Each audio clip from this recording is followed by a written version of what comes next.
you say there's diminishing returns. Why are there diminishing returns in these meetings?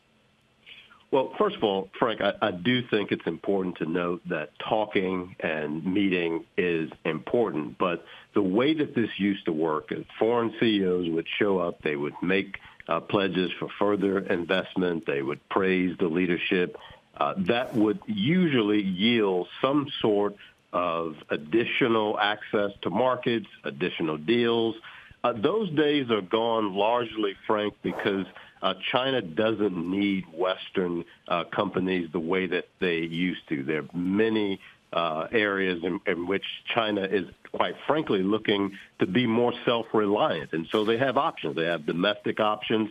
And then the geopolitical environment is such, Frank, that I think Chinese companies, Chinese government, Western governments and Western companies are still trying to figure out what the future is for business and economic engagement.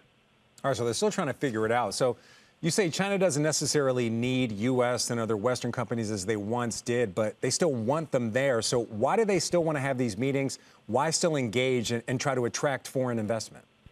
Yeah, I think it's important here to note, Frank, that there are some sectors that China really still needs Western businesses to engage. They need Western investment. But that's not all sectors, Frank. There are some sectors that China, as you well know, leading the pack in, EV, climate tech.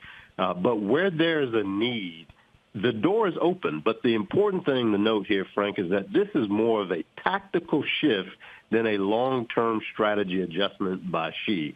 Xi still is looking to be as self-sufficient as possible in certain sectors and is still looking for Chinese companies to dominate at home and more frequently these days, Frank, abroad. All right. So President Xi visited San Francisco last year, actually received, according to you, a standing ovation.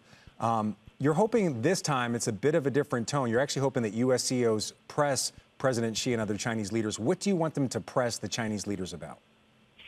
Yeah, look, I was not very happy with the way in which the San Francisco meeting for these CEOs went. If you're going to have these meetings, it's my view that they need to be more than just sort of speeches of policy platitude, as I say. We need policy specifics. What are the specific things that you're going to do to make sure that this market is not just open but welcoming over a sustained period of time for Western businesses? And so what I'm hoping that they will do is speak very clearly about some of their concerns about why they are leaving China or de-risking for China and what it would take for them to stay. What type of laws need to be clarified? What type of additional policy support? And I think, quite frankly, Frank, they can start by showing that they support their own private sector. I think that will help Western business feel a lot more comfortable about staying and increasing investments over the long term.